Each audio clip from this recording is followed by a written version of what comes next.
സൂര്യകാന്തിലേക്ക് തിരികെ എത്താം. ഈ നിമിഷങ്ങളിലെ ഏറ്റവും പ്രധാനപ്പെട്ട വാർത്ത എന്ന് പറയുന്നത് CPIM സംസ്ഥാന സെക്രട്ടറി MV ഗോവിന്ദൻ നടത്തിയ വാർത്താ സമ്മേളനം തൊട്ടു മുൻപ് കഴിഞ്ഞതേയുള്ളൂ. ആ വാർത്താ സമ്മേളനമാണ് ഈ നിമിഷങ്ങളിൽ ഏറ്റവും പ്രധാനപ്പെട്ട വാർത്തയായിട്ട് വരുന്നത്.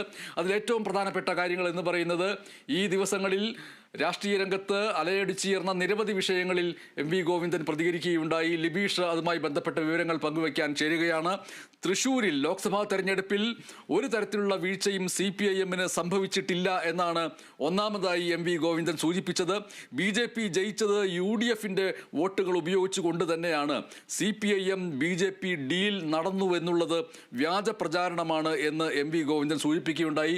ലിബീഷ്, ഇതിൽ തൃശൂരിലെ വീഴ്ചയുമായി ബന്ധപ്പെട്ട് ഏതൊക്കെ തരത്തിലുള്ള വിശദീകരണങ്ങളാണ് ഇന്ന് MV ഗോവിന്ദൻ വാർത്താ സമ്മേളനത്തിന്റെ തുടക്കത്തിൽ നൽകിയത്?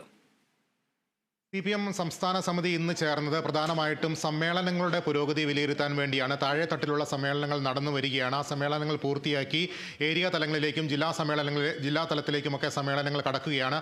ആ സമ്മേളനങ്ങളുടെ പുരോഗതി വിലയിരുത്താനാണ് സംസ്ഥാന സമിതി ചേർന്നെങ്കിലും ഒട്ടേറെ വിവാദ വിഷയങ്ങൾ ഈ സംസ്ഥാന സമിതിയിൽ ഉയർന്നു വരികയുണ്ടായി. അതിൻ്റെ ഒരു ഭാഗം തന്നെയാണ് തൃശ്ശൂർ പൂരവുമായി ബന്ധപ്പെട്ട വിഷയം. തൃശ്ശൂർ പൂരം അലങ്കോലമാക്കിയത് RSSന്റെ അജണ്ടയാണെന്നാണ് CPM സംസ്ഥാന സമിതി വിലയിരുത്തിയത്. കോൺഗ്രസിൻ്റെ വോട്ടുകൾ BJPയിലേക്ക് പോവുകയുണ്ടായി. കോൺഗ്രസ് നിയോഗിച്ച കമ്മീഷൻ തന്നെ ഇക്കാര്യം കണ്ടെത്തിയിട്ടുണ്ട് എന്നാണ് CPM സംസ്ഥാന സമിതി വിലയിരുത്തിയത്. അവിടെ CPMന് സംഘടനാപരമായ വീഴ്ചകൾ സംഭവിച്ചിട്ടില്ല. അക്കാര്യത്തിൽ വിശദമായ പരിശോധന ഇനിയും നടത്തേണ്ടതുണ്ട് എന്നുള്ളൊരു വിലയിരുത്തൽ സംസ്ഥാന സമിതിയിലുണ്ടായി. ഇതുമായി ബന്ധപ്പെട്ടാണ് ADGP MR അജിത് കുമാറിനെതിരെയുള്ള കാര്യവും സംസ്ഥാന സമിതിയിൽ ചില അംഗങ്ങൾ ഉന്നയിച്ചത്. അതിനും ചർച്ചയ്ക്കൊടുവിൽ സംസ്ഥാന സെക്രട്ടറി മറുപടി പറയുകയുണ്ടായി. ADGP MR അജിത് കുമാറിന് ചില വീഴ്ചകൾ സംഭവിച്ചിട്ടുണ്ട്. അക്കാര്യത്തിൽ വിശദമായ പരിശോധന നടന്നു വരികയാണ്. അന്വേഷണ റിപ്പോർട്ടിന്റെ അടിസ്ഥാനത്തിൽ നടപടി ഉണ്ടാകും. എത്ര ഉന്നതനായാലും സർക്കാർ സംരക്ഷിക്കില്ല എന്നുള്ള വാചകമാണ് അദ്ദേഹം സംസ്ഥാന സമിതിയിൽ ഉപയോഗിച്ചത്. അതിന്റെ അടിസ്ഥാനത്തിൽ ആ വിഷയത്തിന്മേൽ കൂടുതൽ ചർച്ച നടന്നിട്ടില്ല എന്നാണ് നമുക്ക് മനസ്സിലാക്കാൻ കഴിയുന്നത്. ഇതിൽ ഉടൻ നടപടി വേണം എന്ന PV അൻവർ MLAയുടെ വാദത്തെ ഷാഢ്യം എന്ന വാക്കുപയോഗിച്ചുകൊണ്ടും കുരിശുയുദ്ധം നടത്തുന്നു എന്നുള്ള പ്രയോഗം നടത്തിക്കൊണ്ടുമാണ് MV ഗോവിന്ദൻ പ്രതികരിച്ചത്. എന്തായിരുന്നു ആ രീതിയിലൊരു പ്രതികരണം നടത്താൻ ഇടയാക്കിയത്? PV അൻവർ MLA CPMന് നൽകിയ കത്ത്, MV ഗോവിന്ദന് നൽകിയ കത്ത് ഇന്നത്തെ സംസ്ഥാന സമിതി ചർച്ച ചെയ്തു. ആ കത്തിൽ ഉന്നയിച്ചിരിക്കുന്ന ആരോപണങ്ങളെല്ലാം തന്നെ പൂർണ്ണമായും തന്നെ ഇന്നത്തെ സംസ്ഥാന സമിതി തള്ളിക്കളഞ്ഞു. ഈ PV അൻവർ പോലീസിനെതിരെയും അതോടൊപ്പം തന്നെ P ശശിക്കെതിരെയും ഉന്നയിച്ച ആരോപണങ്ങളിൽ ഒന്നും തന്നെ കാതലായതൊന്നുമില്ല എന്നാണ് അദ്ദേഹം വാർത്താ സമ്മേളനത്തിൽ വിശദീകരിച്ചത്. PV അൻവറിന് ചില അജണ്ടകളുണ്ട് എന്ന് സംസ്ഥാന സമിതി വിലയിരുത്തുകയുണ്ടായി. അതിൻ്റെ അടിസ്ഥാനത്തിലാണ് അദ്ദേഹം ആരോപണങ്ങളുമായി നിരന്തരം മുന്നോട്ട് പോകുന്നത്. ആ ആരോപണങ്ങൾക്ക് ചെവി കൊടുക്കേണ്ട കാര്യമില്ല. P ശശിക്ക് പൂർണ്ണമായ സംരക്ഷണം നൽകുകയാണ് പാർട്ടി. P ശശി PV അൻവറിനെതിരെ ഒരു മാനനഷ്ട കേസ് കൊടുത്തിട്ടുണ്ട്. ആ കേസുമായി മുന്നോട്ട് പോകാൻ CPM സംസ്ഥാന സമിതി അംഗം കൂടിയായ P ശശിക്ക് സംസ്ഥാന സമിതി പച്ചക്കൊടി കാട്ടുകയും ചെയ്തു. അതെ, അത് സൂചിപ്പിച്ചപ്പോൾ ഏറ്റവും ഒടുവിലാണ് ആ മാനനഷ്ട കേസിനെ കുറിച്ച് സൂചിപ്പിച്ചത്. അതായത് പൊതുസമൂഹത്തിൻ്റെ മുമ്പിലേക്ക് ഇപ്പോൾ വന്നു കഴിഞ്ഞല്ലോ. അതുകൊണ്ട് എന്താണ് അതിലുള്ളത് എന്ന് ജനത്തിന് മനസ്സിലായി. പ്രത്യേകിച്ച് ഒന്നുമില്ല, ആവർത്തിച്ച് പൊതുവിടങ്ങളിൽ പറഞ്ഞ കാര്യങ്ങൾ തന്നെയാണ് PV അൻവർ പറഞ്ഞതെന്ന് മനസ്സിലായല്ലോ. എന്തായാലും അതിൻ്റെ അടിസ്ഥാനത്തിൽ മാനനഷ്ട കേസ് എടുത്തിട്ടുണ്ട് എന്ന് പറയുമ്പോൾ ആ മാനനഷ്ട കേസ് വളരെ സ്ട്രോങ് ആക്കിക്കൊണ്ട് ശക്തമാക്കിക്കൊണ്ട് മുന്നോട്ട് പോകാനാണ് തീരുമാനം എന്ന രീതിയിലാണ് MV ഗോവിന്ദൻ സൂചിപ്പിക്കുകയുണ്ടായത്. ഏറ്റവും പ്രധാനപ്പെട്ട ആവർത്തിച്ച് വന്ന ചോദ്യം PR ഏജൻസി, അങ്ങനെ മുഖ്യമന്ത്രിക്ക് ഒരു PR ഏജൻസി ഉണ്ടോ? കമ്മ്യൂണിസ്റ്റ് പാർട്ടി ഓഫ് ഇന്ത്യ മാർക്സിസ്റ്റിന് ഒരു PR ഏജൻസി ഉണ്ടോ? MV ഗോവിന്ദന് ഒരു PR ഏജൻസി ഉണ്ടോ എന്നുള്ള ചോദ്യങ്ങളൊക്കെ വന്നപ്പോൾ ആദ്യഘട്ടത്തിൽ ഈ സർക്കാരിന്, ഈ കമ്മ്യൂണിസ്റ്റ് പാർട്ടി ഓഫ് ഇന്ത്യ മാർക്സിസ്റ്റിന്, CPIMന് ഒരു തരത്തിലുള്ള PR ഏജൻസിയും ഇല്ല, വേറെ ഒരു ചോദ്യവും വേണ്ട എന്ന് പറഞ്ഞ് അത് അവസാനിപ്പിക്കാൻ ശ്രമിക്കുകയായിരുന്നു. പക്ഷേ പിന്നീട് ആവർത്തിച്ച് പല ചോദ്യങ്ങൾ അതുമായി ബന്ധപ്പെട്ട് വരികയുണ്ടായി. എങ്ങനെയായിരുന്നു അദ്ദേഹത്തിൻ്റെ ഒരു ശരീരഭാഷ അതിനനുസരിച്ച്? PR ഏജൻസി സംബന്ധിച്ച് മുഖ്യമന്ത്രി തന്നെ സംസ്ഥാന സമിതിയിൽ വിശദീകരണം നൽകുകയുണ്ടായി. മറ്റംഗങ്ങൾക്ക് അത് ഉന്നയിക്കാനുള്ള ഒരു കാര്യമുണ്ടായില്ല. മുഖ്യമന്ത്രി നേരിട്ട് തന്നെ സംസ്ഥാന സമിതിയിൽ ഇത് സംബന്ധിച്ചൊരു വിശദീകരണം നൽകി. സർക്കാർ അങ്ങനെ ഒരു PR ഏജൻസിയെ ചുമതലപ്പെടുത്തിയിട്ടില്ല. മുഖ്യമന്ത്രിയുടെ അഭിമുഖത്തിന് വേണ്ടി സമീപിച്ചത് CPMന്റെ മുൻ MLA ആയ TK ദേവകുമാറിന്റെ മകൻ സുബ്രഹ്മണ്യനാണ്. അദ്ദേഹം നേരത്തെ തന്നെ SFI പ്രവർത്തകനായിരുന്നു. പാർട്ടിയുമായി വളരെ അടുത്ത ബന്ധമാണ്, മുഖ്യമന്ത്രിയുമായി അടുത്ത ബന്ധമുള്ള ആളാണ്. അങ്ങനെ ഒരു CPM സഹയാത്രികൻ ഒരു അഭിമുഖത്തിനായി സമീപിക്കുമ്പോൾ സ്വാഭാവികമായ നടപടിക്രമങ്ങളുടെ ഭാഗമായി ഒരു അഭിമുഖം അനുവദിച്ചു എന്ന് മാത്രമാണ് ഉണ്ടായത്. ഒരു PR ഏജൻസിയും അതിനുവേണ്ടി ചുമതലപ്പെടുത്തിയിട്ടില്ല.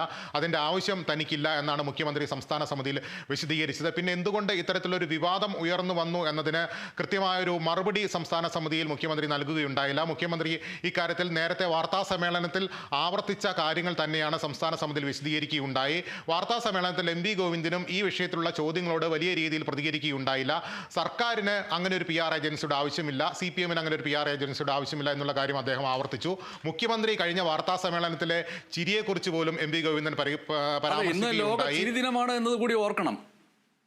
ലോക ചിരിദിനമാണ്. MP ഗോവിന്ദനും വളരെ സന്തോഷവാനെ വളരെ ചിരിച്ചുകൊണ്ട് തന്നെയാണ് ആ മാധ്യമ സമ്മേളനത്തിന് നേരിട്ടതെന്ന് നമ്മൾ കണ്ടതാണ്. മുഖ്യമന്ത്രി നേരത്തെ ചിരിക്കുന്നില്ല എന്നായിരുന്നു മാധ്യമങ്ങളുടെ പരാതി. ഇപ്പോൾ ചിരിച്ചപ്പോൾ അതായി മാധ്യമങ്ങളുടെ പരാതി എന്നാണ്. ഇന്നലെ വൈകിട്ട് 7 മണിയുടെ വാർത്ത അവതരിപ്പിച്ചുകൊണ്ടിരുന്നപ്പോൾ ഞാൻ തുടക്കത്തിൽ സൂചിപ്പിച്ച കാര്യവും ഇത് തന്നെയായിരുന്നു. യൂട്യൂബിൽ അത് പരിശോധിച്ചാലും കാണാൻ കഴിയും.